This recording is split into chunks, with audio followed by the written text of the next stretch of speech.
Բարև ձեզ հարգելի գործընկերներ, սկսում ենք կառավարության 2021 թվականի ապրիլի 8-ի հերթական նիստի աշխատանքները, նախ օրակարգը պիտի հաստատենք, օրակարգի վերաբերյալ առաջարկություններ, դիտողություններ չկան, ըստ այդմ դրվում է քվեարկության օրակարգը, ովքեր են կողմ, դեմ չունենք, օրակարգը հաստատված է, քննարկում ենք չզեկուցվող հարցերի փաթեթը, փաթեթի վերաբերյալ առաջարկություններ, համեցեք Տիկին Ավանես։ Շնորհակալություն, մեծարգո պարոն վարչապետ, խնդրում ենք 28-րդ հարցը տեխնիկական շտման ներկայացնենք ստորագրության։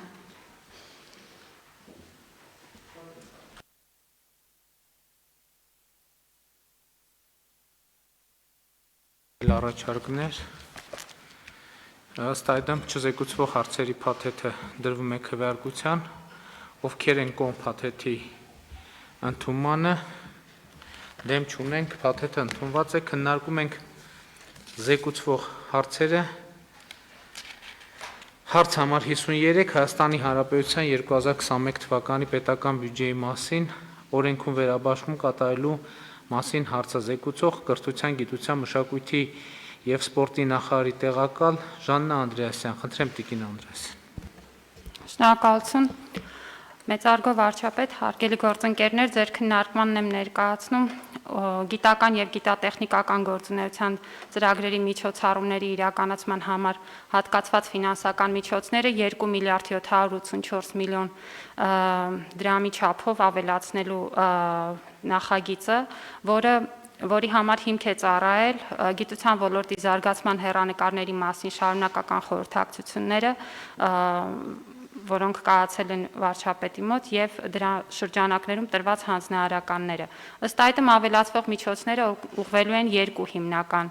ոլորտներին, ենթակառուցվածքի արդիականացման ծրագրերին, որին հատկացվելու է 1 միլիարդ 31 միլիոն դրամի չափով գումար, և սա ուղղվելու է ավելի բարձր արդյունավետություն ունեցող գիտական կազմակերպությունների համար գիտական ժամանակակից և կարևորագույն նշանակություն ունեցող սարքավորումների ձեռքբերմանը, ինչպես նաև այդ սարքավորումների վրա հետազոտական աշխատանք իրականացնող անձնակազմի վերապատրաստմանը։ Շատ կարևոր է, որ այս միջոցով կկարողանանք ապահովել փորձարարական գիտությունների բնագավառում հետազոտությունների լիարժեք հենքը, և սա կբերի հետազոտությունների որակի բարձրացմանը և հնարավորություն կստեղծի որակյալ կիրառական հետազոտություններ իրականացնելու, ինչը շատ կարևոր է նաև տնտեսության զարգացման համար։ Ծախսարդյունավետության տեսանկյունից էական է, որ ծրագրի կարևոր նախապայմաններից է տարբեր շահագիր կազմակերպությունների կոնսորցիումների ձևավորումը, որպեսզի սարքերը օգտագործվեն համատեղ, ինչպես նաև ուսումնական պրոցեսում սարքի հետ աշխատանքի ներառումը ըստ հնարավորության։ Այս ուղղությամբ ծախսերը ներառում են նաև 114 միլիոն 400 հազար դրամի չափով Գիտությունների ազգային ակադեմիայի համակարգի սարքավորումների վերազինման ծրագրին ուղղված միջոցները, որը մասնավորապես հատկացվելու է սուպեր համակարգչի տեղափոխման և տեղադրման աշխատանքների համար, ինչպես նաև համակարգը նոր սարքավորումներով համալրելու և եղած սարքավորումները սպասարկելու նպատակով այս համակարգիչը կարևոր է ուրեմն մեծածավալ տվյալների վերլուծության համար և մեծապես կօգնի գիտական հետազոտությունների իրականացման որակի բարձրացմանը։ Երկրորդ ուղղությունը, որին ուղղվելու են ծախսերը, թեմատիկ գիտական հետազոտություններն են, որոնք մի քանի նպատակ են հետապնդում, դրան հատկացվելու է 1 միլիարդ 638 միլիոն դրամի չափով գումար, որը մի շարք ուղղություններ ունի։ Առաջինը պայմանագրային թեմատիկ հետազոտություններն են և շուրջ 50-ով նախատեսում ենք ավելացնել այս հետազոտությունների ծավալը։ Սա հնարավորություն է տալու, որպեսզի գիտական փորձաքննության արդյունքում բարձր միավոր հավաքած հայտերը, որոնք արտացոլում են ըստ էության այսօր մեր գիտության ոլորտում եղած գաղափարները, կարողանան ֆինանսավորվել, ծրագրերը ունեն 2 տարի ժամկետ և դրամաշնորհների տրամադրումը իրականացվում է գիտական փորձաքննության արդյունքներով և սահմանված են միջազգային բարձր մակարդակի վերջնարդյունքներ։ Երկրորդ ուղղությունը գիտական խմբերի մեկնարկային մրցութային ծրագիրն է, որը շատ կարևոր է բարձր արդյունավետությամբ աշխատող երիտասարդ գիտաշխատողների խթանելու և նրանց աշխատանքը խրախուսելու համար։ 8 լրացուցիչ ծրագիր ենք նախատեսում մինչև 3 տարի ժամկետով։ Գիտեք, որ գիտաշխատողների շրջանում շուրջ 40%-ը 60 եւ ավելի բարձր տարիք ունեն եւ սերնդափոխության հարցը առաջնահերթ խնդիր ունի։ Խումբը պետք է ունենա արտերկրի հեղինակավոր գիտնական հանդիսացող խորհրդատու, իրականացնի հավակնոտ թեմայով հետազոտական ծրագիր եւ տպագրի որակյալ գիտական աշխատանքներ միջազգային գիտատեղեկատվական շտեմարաններում։ Հաջորդ ուղղությունը առաջատար գիտաշխատողների աջակցության մրցութային ծրագիրն է, որով նախատեսում ենք 50 դրամաշնոր մինչև 5 տարի ժամկետով եւ նպատակն է, որպեսզի այս պահին Հայաստանում գործող միջազգային չափանիշներով առաջատար գիտաշխատողներին հնարավորություն ընձեռենք ձևավորել մինչև 7 հոգանոց հետազոտական խմբեր իրենց ղեկավարությամբ եւ այստեղ էլի կարեւոր է արտերկրի հեղինակավոր գիտնական հանդիսացող գործընկերոջ արկայությունը, հավակնոտ եւ բեկումնային թեմայով հետազոտական ծրագրերի իրականացումը, միջազգային հեղինակավոր ամսագրերում հրապարակումները եւ միջազգային գիտահետազոտական դրամաշնորհների ներգրավումը։ Սա թույլ կտա, որպեսզի մեր առաջատար գիտնականների ներուժը օգտագործենք եւ կարողանանք ավելի նպաստավոր պայմաններ ստեղծենք երիտասարդ գիտնականների աճի համար, ինչպես նաև միջազգային դրամաշնորհներ ներգրավենք։ Առանցքային ուղղություն է երկակի հետազոտությունների մրցութային ծրագրերը, որոնք հանրապետության անվտանգության եւ պաշտպանունակության մակարդակի բարձրացման համար ունեն առանցքային նշանակություն եւ դրանք նախատեսվում է ավելացնել շուրջ 10-ով մինչև 2 տարի ժամկետով իրականացնելու պայմանով։ Դրամաշնորհները տրամադրվելու են ռազմական ուղղվածության հետազոտական թեմաներին, բարձր տեխնոլոգիայի արդյունաբերության նախարարության ռազմաարդյունաբերական կոմիտեի հետ համագործակցությամբ։ Ինչպես նաև տնտեսության զարգացման տեսանկյունից շատ կարևոր ուղղություն է կիրառական արդյունքի ձեռքբերման ուղղված մրցութային ծրագրերի իրականացումը, որը նույնպես նախատեսում ենք ավելացնել շուրջ 10-ով եւ դրամաշնորհները տրամադրելու են տնտեսության կարիքներից բխող կիրառական հետազոտություններով զբաղվող գիտական խմբերին մասնավոր հատվածից համաֆինանսավորման արկայության պայմանով։ Ծրագիրը իրականացվելու է էկոնոմիկայի նախարարության հետ համագործակցությամբ տարբեր ձևաչափերով։ Առևտրայնացման պոտենցիալ ունեցող ծրագրերին կտրամադրվի եւս 1 տարվա ֆինանսավորում ծրագրի վարկավորման կամ հետագա ֆինանսավորման նախապատրաստելու նպատակով։ Ծրագրերի մանրամասները կհստակեցվեն մրցութային հրավերներով եւ բոլոր ծրագրերի համար նախատեսվելու են միջազգային չափանիշներին համապատասխան վերջնարդյունքներ։ Ծրագրերը քննարկվել են կառավարության տարբեր մակարդակներում, խնդրում եմ հաստատել։ Շնորհակալություն Տիկին Անդրեասյան։ Հարգելի գործընկերներ, Հայաստանի Հանրապետությունում շատ երկար ժամանակ քննարկվում է գիտության ֆինանսավորման ավելացման թեման եւ բնականաբար այդ հարցը նաեւ մեր կառավարության օրակարգում է եղել եւ շարունակում մնալ։ Այս թեմայով տասնյակ քննարկումներ ենք ունեցել եւ ինչ կա այդքան քննարկելու։ Քննարկման թեման հետեւյալն է. միայն ուղղակի որևէ տղում գումար ավելացնելը ամենևին չի նշանակում, որ մենք կհասնենք բովանդակային արդյունքի։ Շատ կարևոր է հավաստիանալ, որ այն ներդրումը, որը արվում է, առաջինը համակարգի կողմից կարող է մարսվել, այսինքն դրա համար կան համապատասխան մեխանիզմներ եւ ինստիտուցիոնալ հիմքեր, եւ երկրորդը այդ գումարը ներդրումը կլինի նպատակային եւ մենք համոզված կլինենք, որ դա իրոք ծառայում է գիտության զարգացմանը։ Այս որոշումը երկար քննարկումների արդյունք է եւ մենք փորձում ենք ուղղակի որ սա ոչ միայն լինի առանձին վերցրած որոշում, այլև գիտության շարունակական զարգացման ինստիտուցիոնալ մեխանիզմներ գործարկվեն։ Եվ սա այդ գործընթացի առաջին փուլն է եւ process-ը լինելու է շարունակական, ընդ որում պետք է հատուկ ընդգծել, որ կրթության եւ գիտության ոլորտը հասկանալիորեն մեզ համար ունի ռազմավարական նշանակություն, ընդ որում մենք ոլորտին չենք նայում հատվածական։ Սկսած նախակրթարանից ավարտած գիտական ոլորտով պետք է մենք նույն շղթայի մեջ լինեն եւ այդ նույն շղթայի մեջ հաղորդակցություն պետք է տեղի ունենա եւ այդ ֆինանսավորումը պետք է ճիշտ խողովակներով աշխատի։ Պարոն Ավինյան, այս ծրագրի հեռանկարների եւ տեղի ունեցած քննարկումների մասին կխնդրեի, որ հավելյալ տեղեկություններ հաղորդի։ Շնորհակալություն, պարոն վարչապետ, ես ուղղակի հիշեցնեմ, որ դեռևս 2019 թվականին, 2020 թվականի բյուջեի քննարկումների ժամանակ մենք որոշում կայացրեցինք 1.5 միլիարդ դրամով ավելացնել գիտության բյուջեն, նորարարական ուղղություններով գիտական նոր խմբեր ստեղծելու, Տիկին Անդրեասյանը նշեց դրանցից ոմանք, եւ կարելի ասել, որ մեր այդ փորձնական քայլը հաջողություններ գրանցել է եւ մենք տեսել ենք, որ համակարգը նախ այո կարողանում է մարսել եւ որոշակի արդյունքներ եւ հեռանկարներ ստեղծվում են եւ նաեւ տարբեր քննարկումների ընթացքում ձեր գլխավորությամբ որոշում է կայացվել, որ զուգահեռաբար մենք եւ համակարգը գաղափարից մինչեւ առևտրայնացում ցիկլը զարգացնելու ենք շարունակաբար եւ գիտության կոմիտեն ակտիվորեն բոլոր այդ շղթայի կետերով անցնում է եւ նոր կարգավորումներ են նախատեսվում, բայց դրան զուգահեռ նաեւ ավելացնելու ենք ֆինանսավորումը գիտության եւ ավելացնելու ենք ոչ միայն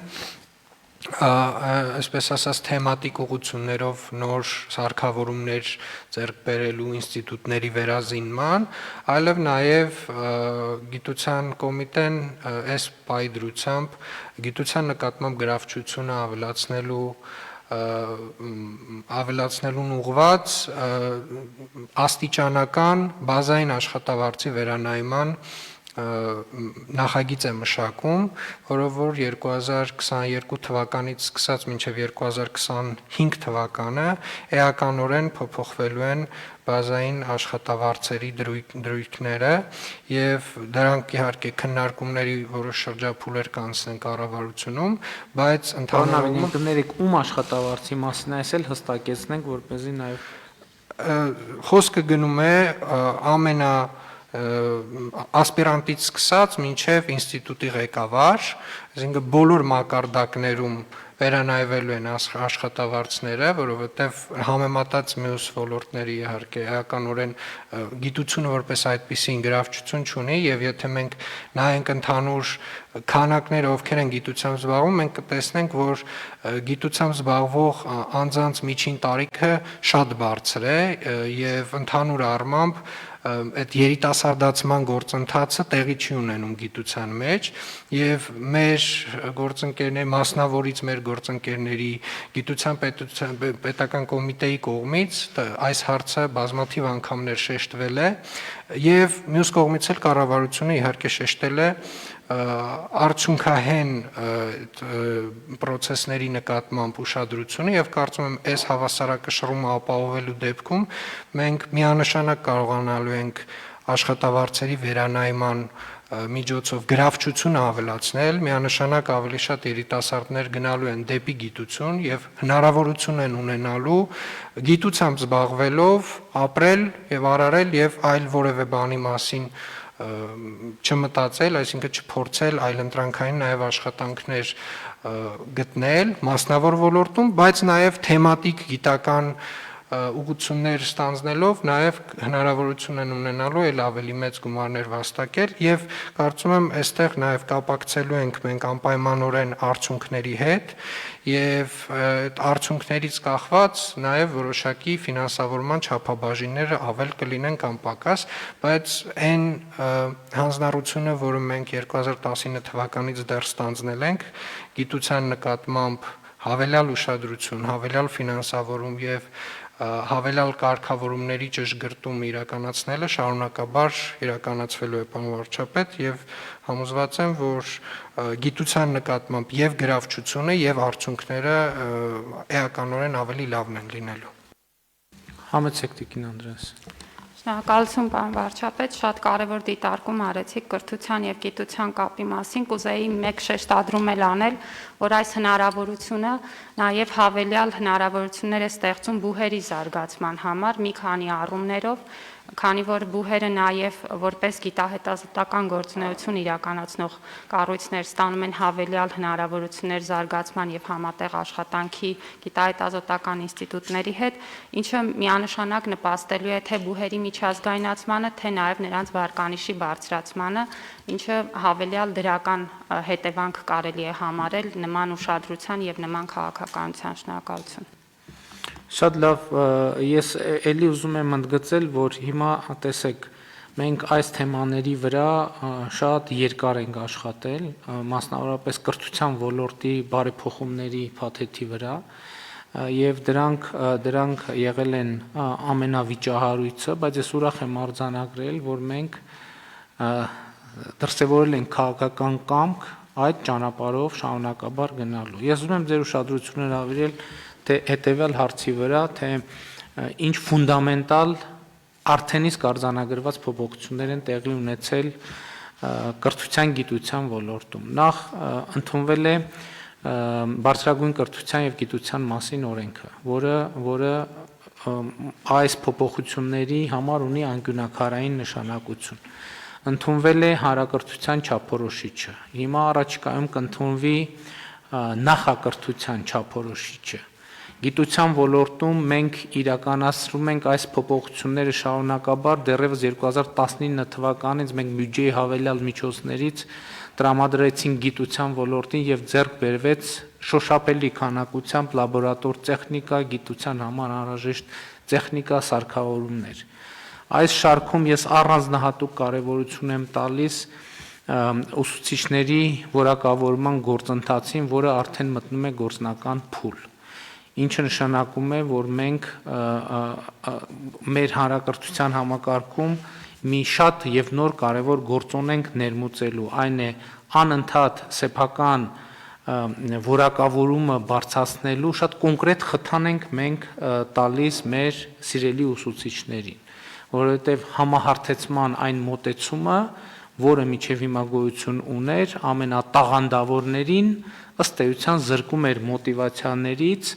ինքնակատարելագործվելու եւ առաջ շարժվելու։ Եվ այս process-ի արդյունքում գործնականում ես չգիտեմ ինչքան ժամանակ հետո, բայց մենք կարող ենք երաշխավորված համարել, որ դպրոցում ունենալու ենք միայն բարձր որակավորում ունեցող ուսուցիչներ, որոնք իդեպ ունենալու են հնարավորություն իրենց աշխատավարձը սեփական որակավորման բարձրացման միջոցով անդադ բարձրացնել։ Էլի ուզում եմ ընդգծել, ոչ թե կառավարությունն է իրենց աշխատավարձը բարձրացնելու, այլ իրենք են իրենց աշխատավարձը բարձրացնելու եւ այս տարվա նոյեմբերից արդեն նախնական հաշվարկներով մոտ 1500 ուսուցիչներ առնվազն 30-ից 50%-ով ավելի բարձր աշխատավարձ կստանան։ Ես ուզում եմ այս համատեքստում նայել, որովհետև բյուջեի հոդվածները առանձնանում են, բայց էությունը նույնն է։ Այն գրանտային ծրագիրը, որ մենք իրականացրինք բարձր տեխնոլոգիական արդյունաբերության նախարարությունում, ճիշտ է, դա մի քիչ վերաբերվում է այլ ոլորտի, ըստ էության ստարտափային ծրագրեր խթանելու, բայց դա նույնպես շատ կարևոր զարգացման ծրագիր է, որը ուղղակիորեն առնչվում է, եթե ոչ գիտության, առնվազն կրթության ոլորտում հետաքրքրությունները մեծացնելու առումով եւ մենք իհարկե շարունակաբար պետք է գնանք, ես իհարկե շատ կարևոր ծրագիր կա, որը ամբողջ ծավալով դեռ չի գործարկվել եւ որը մենք փորձարկեցինք նախորդ տարի Արարատի մարզի Ռանչպար գյուղում, նոր նախակրթարանների նոր մոդելի տեղադրումը եւ տեղակայումը համայնքներում, գյուղերում, իհարկե պայմանով, որ համայնքները հետագա ֆինանսավորումը կվերցնեն իրենց վրա եւ իհարկե կառավարությունը իր բաժին աշխատանքը կանի, որը ոչ միայն ֆիզիկական ենթակառուցվածքների ձևավորում է, այլ ինչպես ասացի, նախակրթության չափորոշիչների ընդունում, որտեղ մենք ունենանք միասնական կրթական քաղաքականություն ամբողջ երկրով եւ իհարկե կրթությունը պետք է նաեւ նախապատրաստվի այն դիրքավորի ըստ այն տնտեսական ռազմավարության, որը մենք երկարաժամկետ առումով որդեգրում ենք մեր երկրի համար, ակնկալելով, որ պետք է ունենանք բարձր տեխնոլոգիական արդյունաբերական երկիր եւ այս ուղղությունն է, որը մեզ պետք է օգնի դուրս գալ որակական բոլորովին նոր հարթություն։ Այնպես որ կատարված աշխատանքը իսկապես ոլորտում էական է, տպավորիչ է եւ սա է պատճառը, որ ամենամեծ ուշադրության է արժանանում եւ նաեւ շատ կարեւոր է, որ մեր գործընկերները հավելյալ ուշադրությունից չեն ընկճվում եւ շարունակում են իրենց հետևական աշխատանքը։ Խնդրեմ, պարոն Հարությունյան։ Պարոն վարչապետ, ձեր թվարկած բարեփոխումներին կուզեի ավելացնել, որ մեծ թվով դպրոցներ, մանկապարտեզներ են վերանորոգվել, միայն ԿԳՄՍ նախարարության ուղղության վերջին 3 տարում բացվել է 60 նախակրթարան, այս տարի 8 ամբողջությամբ նորոգված վերակառուցված ավագ դպրոց է շահագործման հանձնվելու, բացի այդ սկսել ենք շինարարություն 16 մոդուլային դպրոցների այս տարի եւ ես հուսով եմ, որ այս տարի այդ դպրոցները նույնպես կհանձնվեն շահագործման։ Այսինքն ենթակառուցվածքներն էլ շատ մեծ ուշադրություն են դարձվում։ Այո, եւ մեր քաղաքականությունը հետեւյալն է, որ նախարարությունում վերջին խորհրդակցության ժամանակ մենք ընդգծեցինք, որ ֆիզիկական ենթակառուցվածքների զարգացումը պետք է տեղի ունենա բովանդակության զարգացմանը զուգահեռ, որովհետև մեկը առանց մյուսի ըստ էության որևէ կոնկրետ արդյունքի եւ հանգրվանի չեն բերում, իհարկե այս առումով դեռ մեծ աշխատանք կա անելու, բայց կարծես թե հիմա կարող ենք արձանագրել, որ որոշակի մոդելներ, բանաձևեր ի վերջո որոշակիացրել են, որոնք ինստիտուցիոնալ իրենց պտույտը մեխանիզմի սկսել են եւ դա իր հետ պետք է բերի միանշանակ շատ կոնկրետ արդյունքների։ Խնդրեմ այլ հարցեր, ելույթներ, եթե չկա, ուրեմն դնենք քվեարկության, ովքեր են դեմ որոշման ընդունմանը, դեմ չկա, որոշումն ընդունված է։ Քննարկում ենք հարց համար 58-ը բաժնետերական ընկերությունների մասին օրենքում եւ հարակից օրենքներում փոփոխություններ եւ լրացումներ կատարելու մասին հարցը զեկուցող Արդարադատության նախարար Ռուստամ Բադասյան։ Խնդրեմ, պարոն Բադասյան։ Շնորհակալություն, մեծարգո վարչապետ, հարգելի գործընկերներ, բաժնետիրական ընկերությունների մասին օրենքի մի շարք կարգավորումներ ներկայումս համահունչ չեն գործարար աշխարհում տեղի ունեցող զարգացումներին, որոնք իրենց ազդեցություն են ունենում նաև կորպորատիվ հարաբերությունների զարգացման վրա։ Նշված հանգամանքներով պայմանավորված բերել ենք այս նախագիծը, որը բավական հիմնարար փոփոխություններ է ենթադրում ոլորտում եւ որոշակի դրական ազդեցություն կարող է ունենալ նաեւ ներդրումային միջավայրի վրա։ Նախ եւ առաջ նախագծով առաջարկում է թույլատրել տարբեր դասերի հասարակ սովորական բաժնետոմսերի թողարկումը։ Ներկայումս մենք ունենք երկու տեսակի բաժնետոմս, հասարակ եւ արտոնյալ։ Արտոնյալի հիմնական էությունը նա է, որ սովորաբար չեն ունենում քվեարկելու իրավունք ընկերությունում, փոխարենը ավելի լայն հնարավորություններ են ընձեռվում շահաբաժին ստանալու կամ ընկերության լուծարման շրջանում ավելի առաջնային դիրքում է իրենց պահանջների բավարարումը եւ հիմա մենք թույլ ենք տալի, որպեսզի հասարակ սովորական բաժնետոմսերը եւս ունենան դասեր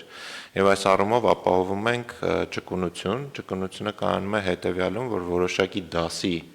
բաժնետոմսը սովորական կարող է ավելի շատ քվեարկելու հնարավորություն ընձեռի,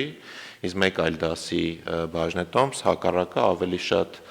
ավելի քիչ մասնակցի ընկերության կառավարմանը, բայց ավելի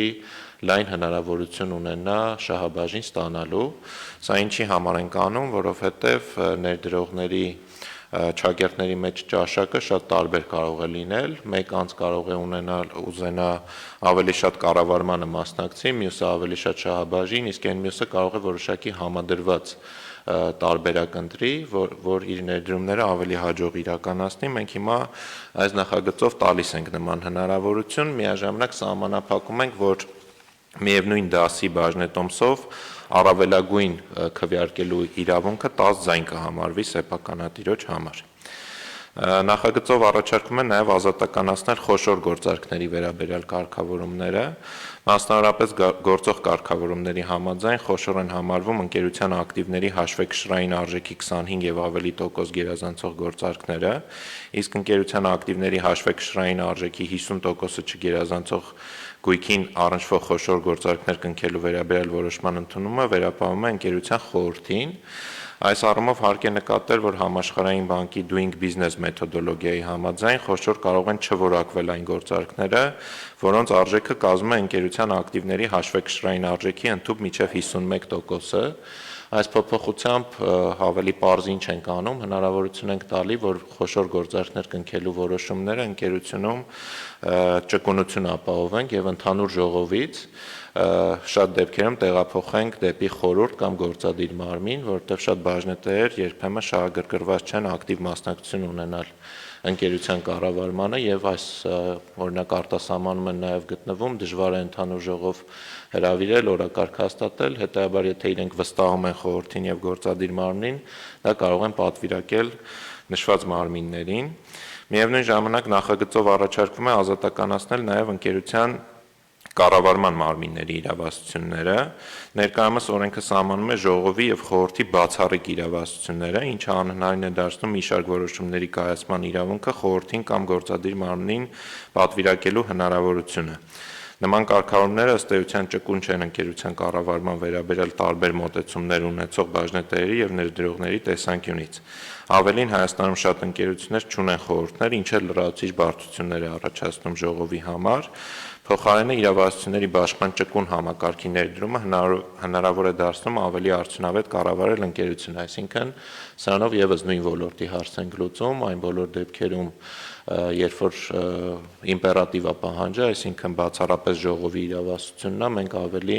լիբերալ ենք դարձնում եւ հնարավորություն ենք տալի ընկերություններին կանոնադրությամբ կարգավորել, որ լիազորությունը ում է պատկանում, ինչը էականորեն կհեշտացնի ընկերությունների կառավարումը։ Փոփոխություններ են առաջարկվում նաև աշխատակիցների բաժնետիրացման ծրագրերի մասով։ Հայաստանում աշխատակիցների բաժնետիրացումը ներկայիս կարգավորումների համաձայն հնարավոր է շատ խիստ կարգավորումների կիրառմամբ եւ միայն հետգնված բաժնետոմսերի հաշվին, այնինչ որպես խրախուսանք աշխատողներին ընկերության բաժնետոմսերով պարգևատրելու ինստիտուտը բավականին տարածված գործիք է, որը հնարավորություն է տալիս խրախուսել աշխատակիցներին եւ կանխել աշխատուժի արտահոսքը ընկերությունից, ինչն էլ իր հերթին կարող է ուղղակիորեն կանխել մասնագիտական արտագաղթը ընկերությունից։ Ուստի նախագծով առաջարկվում է ներդնել աշխատակիցների բաժնետիրացման ժամանակակից եւ գործուն մոտեցումներ, այսինքն այս փոփոխություններով մենք հնարավորություն ենք տալիս, որպեսզի գործատուն իր աշխատակցի ընկերության լքելը կանխելու նպատակով բաժնետոմս արտոնյալ պայմաններով կարողանա տա աշխատակցին բաժնետիրացման ծրագրի շրջանակներում, որը կխրախուսի տվյալ աշխատողի աշխատանքը ընկերությունում եւ բնականաբար ընկերության գործունեության համար նպաստավոր կլինի։ Վերացվում է նաև ընկերության հիմնադրման եւ գրանցման հետ կապված առկա անհստակությունը։ Ներկայիս կարգավորումները պահանջում է, որ պետական գրանցման պահին ընկերության կանոնադրական կապիտալը լինի վճարված, ինչը գործնականում կիրառելի չէ, արհեստական կարգավորում է, այն պատճառով, որ քանի դեռ ընկերությունը չի գրանցվել, այն ստեղծված չի համարվում, ուստի նաև պարզ չէ կանոնադրական կապիտալի վճարումները ում են ուղղված, եթե դեռ նման սուբյեկտ գոյություն չունի։ Արդյունքում պրակտիկայում տարատեսակ միջոցներով շրջանցվում է այս կանոնը, մենք նախատեսել ենք նախագծով, որ այստեղ փոխենք գործող իրավական ֆիկցիան, թույլատրելով կանոնադրական կապիտալը վճարել ընկերության գրանցումից հետո որոշակի ժամկետների եւ կարգերի պահպանմամբ, նախագծով այդպիսի ժամկետ սահմանված է 3 ամիսը։ Ներկայումս օրենքը նախատեսում է, որ եթե ընկերության երկրորդ եւ յուրաքանչյուր հաջորդ ֆինանսական տարում նրա զուտ ակտիվների արժեքը պակաս է կանոնադրական կապիտալից,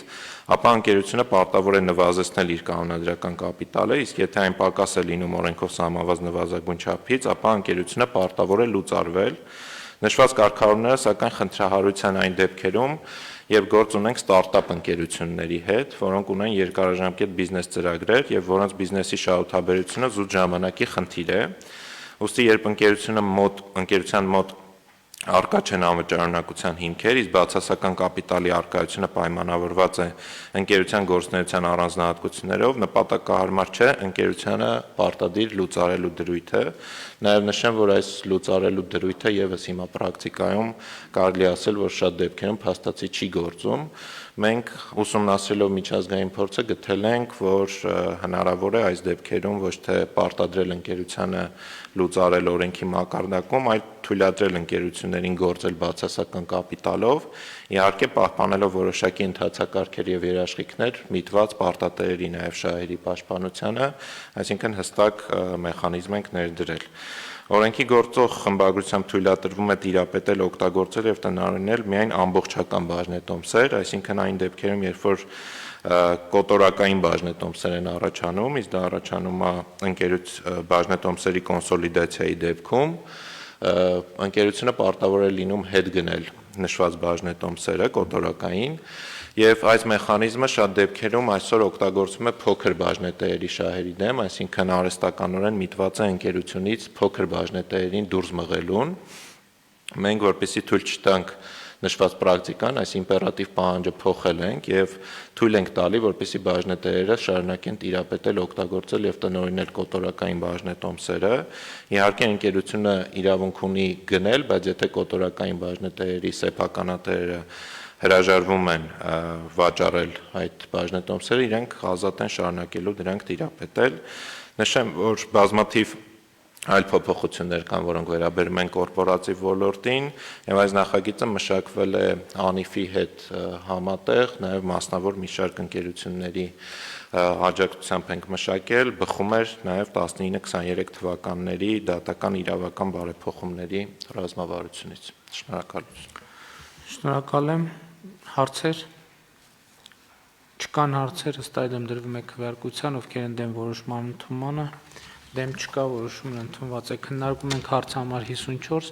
ժամկետային զինվորական կամ այլընտրանքային ծառայության հերթական զորակոչից, վարժական հավաքից կամ զորահավաքային զորակոչից խուսափած անձանց նկատմամբ համաներում հայտարարելու մասին Հայաստանի Հանրապետության օրենքի նախագծին հավանություն տալու մասին հարցը զեկուցող արտահայտության նախարար Ռուստամ Բադասյան։ Խնդրեմ, պարոն Բադասյան։ Շնորհակալություն, հարգելի գործընկերներ, այս նախագիծը նպատակ ունի հնարավորություն ընձեռել պարտադիր զինվորական կամ այլընտրանքային ծառայությունից, ինչպես նաև հայտարարված վարժական հավաքից կամ զորահավաքային զորակոչից խուսափած անձանց մասնակցել Հայաստանի Հանրապետության տնտեսական, սոցիալական, հոգևոր, մշակութային ոլորտներում զարգացման համար սեփական ավանդներ դնել եւ նաեւ հիմքում դրված է մարդասիրության եւ համերաշխության սկզբունքը։ Նախ նշեմ, որ նախագիծը տարածվում է մինչև 20 թվականի սեպտեմբերի 26-ը ներառյալ, այսինքն մինչև պատերազմի մեկնարկը 27 տարին լրացած շարքային եւ 35 տարին լրացած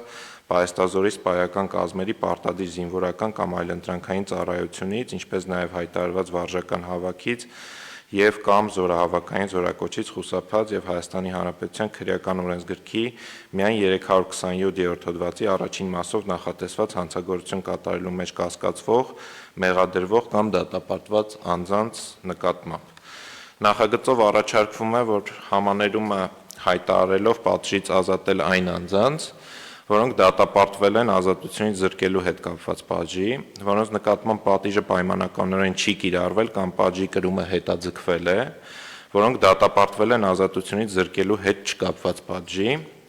համաներում հայտարարելով դադարեցնել պատիժը կրելուց պայմանական վաղաժամկետ ազատված անձանց նկատմամբ իրականացվող վերահսկողությունից։ Միաժամանակ հարկ է նշել, որ նախագծով նախատեսվել են նաև այն պայմանները, որոնց առկայության դեպքում համաներում չի կիրառվում եւ ելույթի վերջում կնշեմ բոլոր այդ դեպքերը։ Նաև համաներման շահառու են դառնալու նշված հոդվածի հիման վրա հետախուզման մեջ գտնվող անձինք։ Ըստ այդմ նախագծում նախատեսվել է դրույթ առ այն, որ համաներումը կիրառվում է նաև միջև սույն օրենքի ուժի մեջ մտնել է հետախուզման մեջ գտնվող այն անձանց նկատմամբ, որոնք միջև 21 թվականի դեկտեմբերի 31-ը ներառյալ անձամբ կամովին կներկայանան քրեական հետապնդման մարմիններ, իսկ եթե գործը գտնվում է դատարանի վարույթում, ապա դատարան։ Անդրադարձ կատարելով վիճակագրական տվյալներին առանձնացրել են երկու խումբ վիճակագրական տվյալներ։ Առաջինը վերաբերում է նախորդ համաներման ակտի կիրառման առնչվող վիճակագրական տվյալներին, ինչպես նաև կրկնանցագործություն կատարած անձանց թվին։ 21 թվականի ապրիլի 5-ի դրությամբ ոստիկանության ինֆորմացիոն կենտրոնի օպերատիվ տեղեկատու քարտադարանի տվյալներով Էրեբունի Երևան հիմնադրման 2800-ամյակի եւ Հայաստանի առաջին հանրապետության անկախության հռչակման 100-ամյակի կապակցությամբ քրեական գործերով համաներում հայտարարելու մասին օրենքով համաներում է կիրառվել 4976 անձի նկատմամբ, որոնցից հետագայում հանցանք են կատարել 1152-ը, իսկ նրանցից 249-ը 2 եւ ավելի անգամ։ Առանձին տվյալներ կան քրեակատարողական եւ պրոբացիայի ծառայությունների մասով, նախորդ համաներման ակտի հիման վրա քրեակատարողական հիմնարկներից ազատվել է թվով 607 դատապարտյալ, թվով 501 դատապարտյալի պատժաչափը կրճատվել է, որի արդյունքում թվով 73-ը ազատվել են։ Համաներում է կիրառվել պրոբացիայի շահառու հանդիսացող 2874 անձի նկատմամբ։ Այսինքն մենք այս տեղեկությունները ԱԺ կանոնակարգ օրենքի կարգավորումների համաձայն պարտավոր ենք ներկայացնել ազգային ժողովին այս նախագծի շրջանակներում։ Եվ երկրորդ խումբ վիճակագրական տվյալները, որոնք վերաբերում են նախագծի շահառու հանդիսացող անձանց թվին, հաշվի առնելով, որ հնարավոր չէ տարանջատել քրեական օրենսգրքի 327 հոդվածի առաջին մասով նախատեսված հանցանքը կատարվել է պարտադիր զինվորական կամ այլընտրանքային ծառայությունից խուսափելու թե հայտարարված վարժական հավաքից եւ զորահավաքային զորակոչից խուսափելու եղանակով, այսինքն խոսքը գնում է մինչեւ սեպտեմբերի 27-ը եւ սեպտեմբերի 27-ից հետո տեղի ունեցած իրադարձություններին օպերատիվ տեղեկատու քարտադահանում սույն թվականի ապրիլի 5-ի դրությամբ արկատվյալների նախատեսվող համաներման շահառու կարող են լինել մինչև 20 թվականի սեպտեմբերի 26-ը ներառյալ 27 տարին լրացած քրեական օրենսգրքի 327-րդ հոդվածի առաջին մասով հետախուզման մեջ գտնվող առավելագույնը 5131 անձի եւ դատապարտված առավելագույնը 124 անձի նկատմամբ, այսինքն սա այն առավելագույն թվերն են շահառուների, որոնց նկատմամբ համաներումը կարող է տարածվել։ Առանձին տվյալներ առկա են ընթացքի մեջ գտնվող քրեական գործերով, ինչպես նաեւ քրեակատարողական հիմնարկում գտնվող եւ պրոբացիայի շահառու հանդիսացող անձանց մասով, մասնավորապես 327-րդ հոդվածի առաջին մասով հարուցվել եւ ընթացքի մեջ է գտնվում 261 գործ, դրանք դեռևս դատարան չեն ուղարկվել, 18 քրեական գործ դեռևս գտնում է դատարանների վարույթում եւ 0104-21 թվականի դրությամբ քրեական օրենսգրքի 327 հոդվածի առաջին մասով նախատեսված հանցագործություն կատարելու համար քրեակատարողական հիմնարկներում պատիժ է կրում 1 դատապարտյալ եւ 0504-21 թվականի դրությամբ վերահսկողությունը կարող է դադարեցվել 15 շահառուի նկատմամբ պրոբացիայի շահառուների մասն է խոսքը։ Հարկ եմ համարում շեշտել նաև այն, որ ներկայացված թվերը համաներման հնարավոր շահառուների նախնական թվերն են, քանի որ յուրաքանչյուր դեպքով պետք է դիտարկվի համաներման կիրառելիության հարցը եւ ըստ այդմ իրավասու մարմնի կողմից որոշում կայացվի եւ ինչպես նշեցին նաև թվարկեն բոլոր այն դեպքերը, երբ որ համաներման ակտը կիրառելի չի լինի։ Համաներումը չի կիրառվելու այն անձանց նկատմամբ, որոնք սույն օրենքն ուժի մեջ մտնելու օրվա դրությամբ, բացի քրեական օրենսգրքի 327 հոդվածի առաջին մասից, հանցագործությունների կամ դատավճիռների համակցության կանոններով կարող են մեղադրվել, մեղադրվում են կամ դատապարտվել են Հայաստանի Հանրապետության քրեական օրենսգրքի այլ հոդվածով, այսինքն եթե այլ հոդված էլ կա, ապա համաներման ակտը կիրառելի չի լինելու։ Մինչև սույն օրենքի ուժի մեջ մտնելը հետախուզման մեջ գտնվող անձանց նկատմամբ բացառությամբ այն անձանց, որոնք մինչև 21 թվականի դեկտեմբերի 31-ը ներառյալ անձամբ կամովին կներկայանան քրեական հետապնդման մարմիններ կամ դատարան։ Այն անձանց նկատմամբ, որոնց դեպքում վերջին 10 տարվա ընթացքում նշանակված պատժաչափը կրճատվել է կամ ներում շնորհելու կամ համաներման արդյունքում կամ պատիժը կրելուց ազատվել են նույն եղանակով, որոնց նկատմամբ քրեական հետապնդում չի իրականացվել համաներման ակտի հիման վրա եւ այն անձանց նկատմամբ, որոնք Հայաստանի Հանրապետության քրեական օրենսգրքի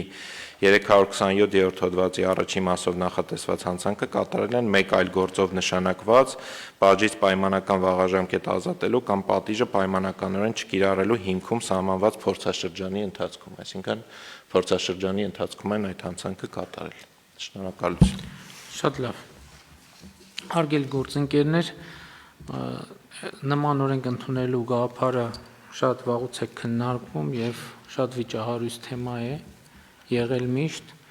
բայց այնուամենայնիվ մենք այս որոշումը կայացրել ենք, ընդ որում պարոն Բադասյան, եթե իմ հիշողությունը չի դավաճանում, նախկինում հայտարարված համաներումները այս հոդվածի վրա չեն տարածվել երբեք։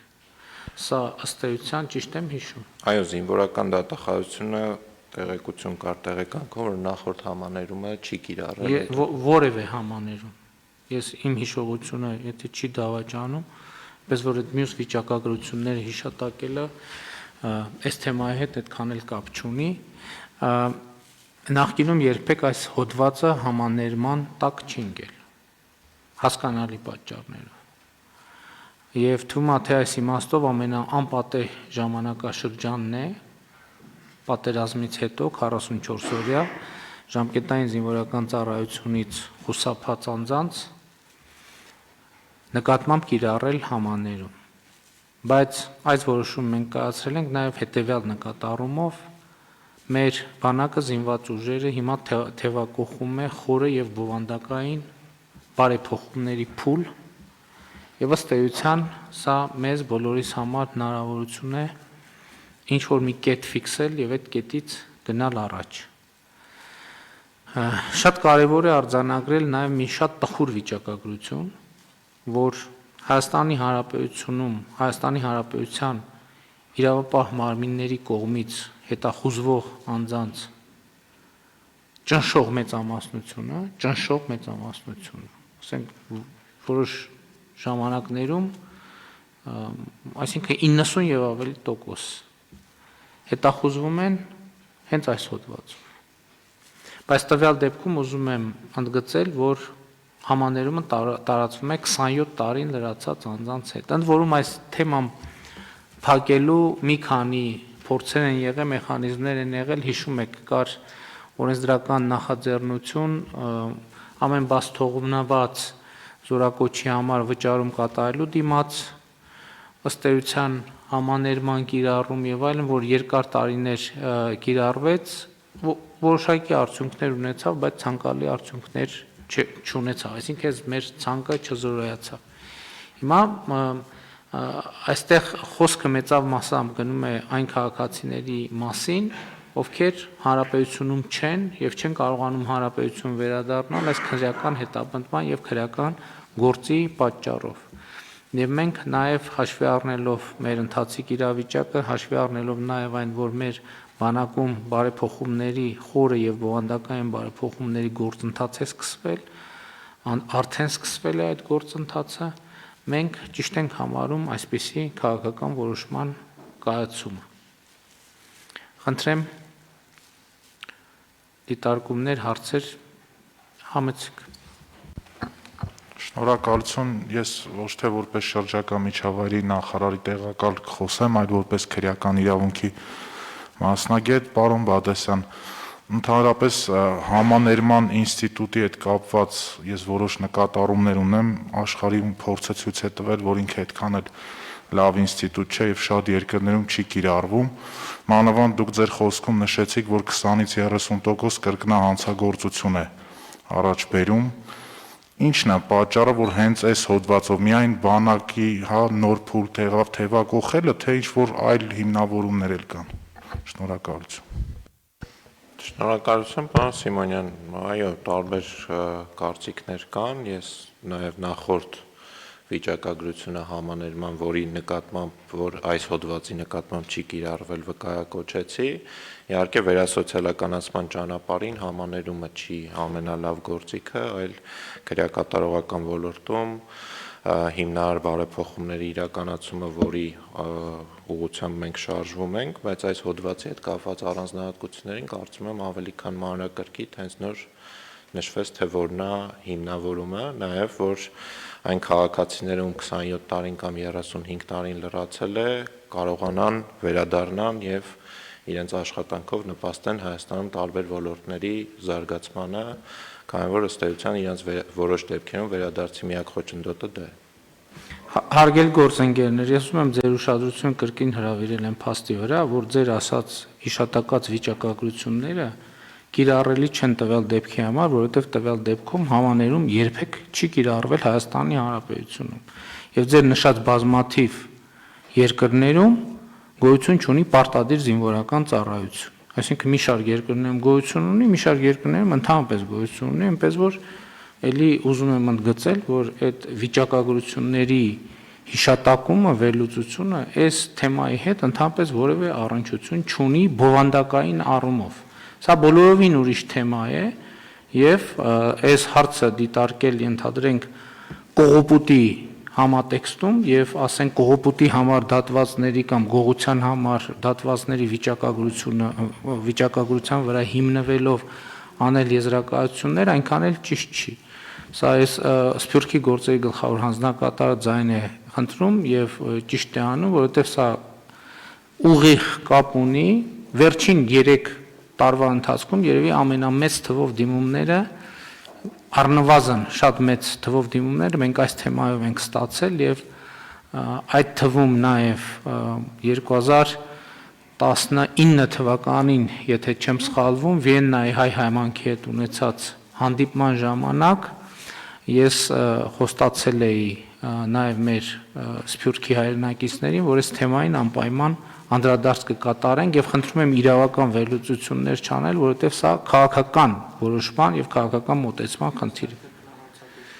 Եվ այստեղ կրկնահան, չէ, ուրիշ բան, այստեղ ուրիշ տրամաբանություն կա, ինչքանով դա կազդի հետագա process-ների վրա, բայց ելի եմ ասում, մենք նախկինում բազմիցս ենք խոսել այն մասին, որ ցավոք սրտի բանակի հեղինակությունը եւ բանակում ծառայության հեղինակությունը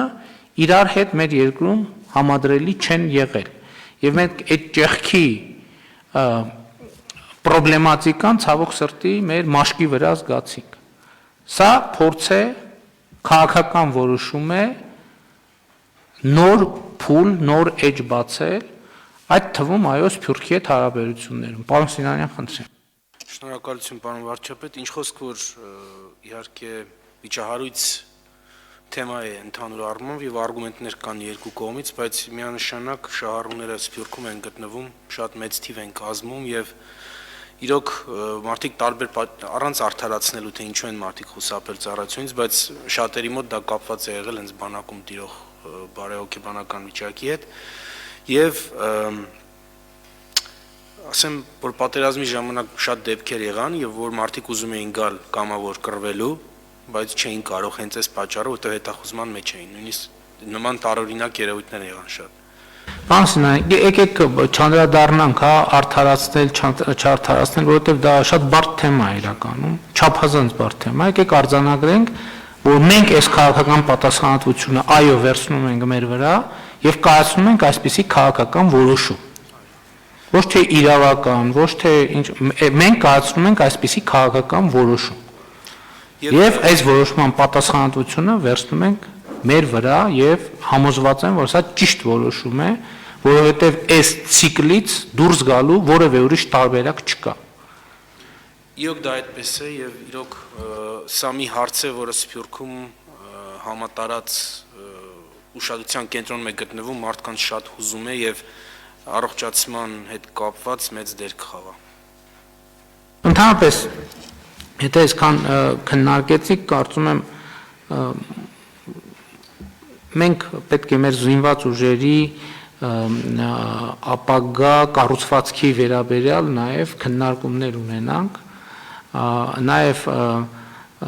ժամկետային զինվորական ծառայության սկզբունքների հետ կապված, ինչքանով պետքա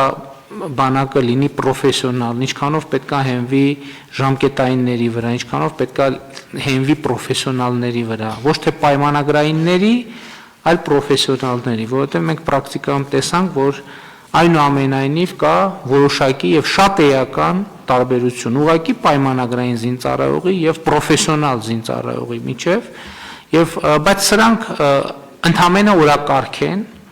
ես սա հիշատակում եմ այն տրամաբանության մեջ, որ մենք այս հարցերով պետք է շատ լուրջ խորը քննարկումներ ունենանք եւ իհարկե կայացնենք որոշումներ։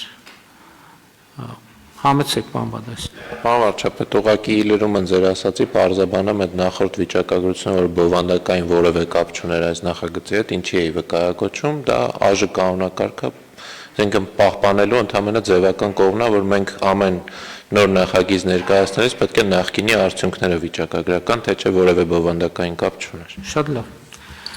Ըստ այդմ դրվում է քվեարկության, ովքեր են դեմ որոշման կայացմանը, դեմ չկա, որոշումն ընդունված է։ Քննարկում ենք հարց համար 48-ը Հայկ Գալումյանին Հայաստանի Հանրապետության Տավուշի մարզպետ նշանակելու մասին հարցը զեկուցող տարածքային կառավարման եւ ենթակառուցվածքների նախարար Սուրեն Պապիկյան։ Խնդրեմ, պարոն Պապիկյան։ Շնորհակալություն, մեծարգո վարչապետ, հարգելի գործընկերներ, ղեկավարվելով Հայաստանի Հանրապետության Սահմանադրության 163-րդ հոդվածի 2-րդ մասով եւ տարածքային կառավարման մասին Հայաստանի Հանրապետության օրենքի 6-րդ հոդվածի առաջին մասով առաջարկվում է Հայկ Գալումյանին նշանակել Հայաստանի Հանրապետության Տավուշի մարզպետ։ Խնդրում եմ հաստատել։ Շնորհակալություն, պարոն Գալումյանը ներկա է այստեղ, պարոն Գալումյան։ Շնորհակալություն, պարոն վարչապետ։ Մեծարգո պարոն վարչապետ, հարգարժան կառավարության անդամներ, նախ շնորհակալություն եմ հայտնում վստահության համար եւ հավաստիացնում եմ ձեզ, որ ոչինչ չեմ խնայելու հանուն Տավուշի մարզի տնտեսական զարգացման եւ մեր ժողովրդի բարեկեցության համար։ Այսքան։ Շնորհակալ եմ, հարցեր։ Չկան հարցեր, ըստ այդմ դրվում է քվեարկության, ովքեր են կողմ որոշման ընդունմանը։